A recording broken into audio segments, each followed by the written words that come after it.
Hello and welcome to the Foxcatcher AFL Preview Show. My name is Julian Valence, joined as always by a man who played plenty of games for the Adelaide Crows, plenty of games for the Melbourne Demons, and last checked 9 games for Moe. How are you, Bernie? 9 plus finals. Okay, finals. Yeah, 3 good. finals, that's yeah, 12. Cashies. Nah, good to be here, Jules. Super round of footy coming up. Absolutely. Let's get to the action. It is Friday night football. It's at the MCG. It's Footscray. The Footscray, they're celebrating 100 years, Bernie. Okay. So they've gone back to their roots. It's the Footscray Bulldogs versus Collingwood. And to be honest here, the market's trending towards Collingwood, who were pretty good last week. Well, they're outstanding, really, against Port Adelaide after a poor one in opening round. But they've been really well supported. I think there's a few factors into that. But one of them could be the MCG factor, I think. Nah, it is. Hopefully Bulldogs wear those old woolen jumpers Maybe. with collars. That'd be What about nice, the lace-up? What about a lace-up? Yes, old Ted Whitten style. Yes. I think the MCG plays a big factor in this one, and it's the Bulldogs' home game too, which is, handing Collingwood an easy step up. But MCG the last few years hasn't been a happy hunting ground for the Bulldogs. 1 of 3 last year. That was against Richmond, who are down the bottom of the ladder.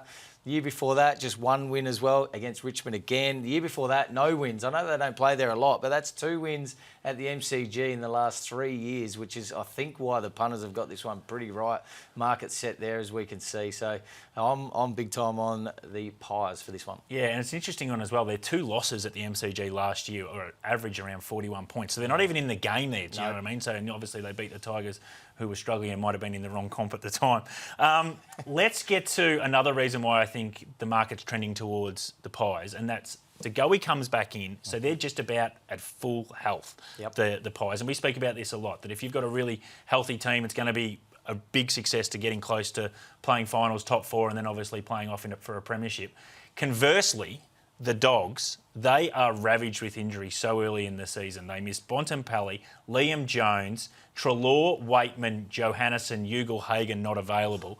That depletes you, doesn't it? That depletes you big time. They are walk-up starts in any team in the competition. A lot of them all Australians and superstars of the comp. So they just got to, when teams are going through a run like this with injury or players out, you just got to find a way to win. You've got to find a way to get the job done. Doesn't have to be pretty. A bit like their game last week, really. Just get the job done in this little period and wait for the cavalry to arrive or come back. So, yeah, the Bont, he's a huge out. You're so used to seeing him through that midfield. It's weird seeing him not out there for the Dogs. Yeah, usually getting 25 plus and probably 2 goals going up forward and creating some, real disturbance for the rest of the teams in the comp. So they were underwhelming last week against North Melbourne. Now they come up against a really strong Collingwood outfit, as we say, who are really fit. Let's see where the Dogs' depth is for that. Let's get to Fremantle versus Sydney here, Bernie.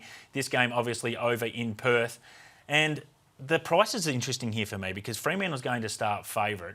And for the 3rd week in a row... 3 in a row. The Swans, who dominated all the home and away season last year, played off in a grand final, are going to be, for the 3rd week in a row, not favourites in a game at the bounce of the ball. So couldn't be favourites against, well, they'll displace favourites from the Hawks in opening round.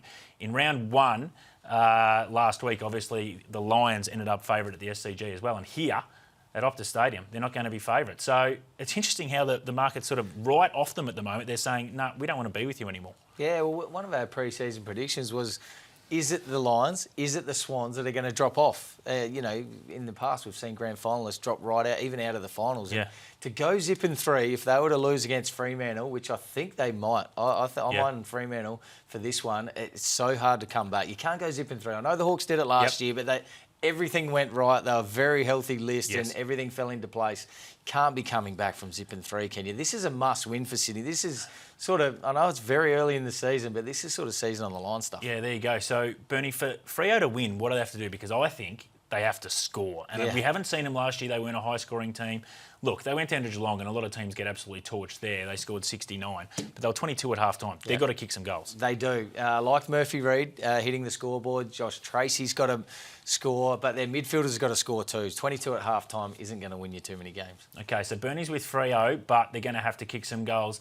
More insights, get to Foxcatcher Intel on our socials. You'll see plenty more information there that we can help you with. Bernie, you are pretty good. You've got pretty good. You've got some room. Yeah, I've got a lift. If you're having a bet, make sure it's a sharp one. We'll see you soon. You win some, you lose more. For free and confidential support, call the number on the screen or visit the website.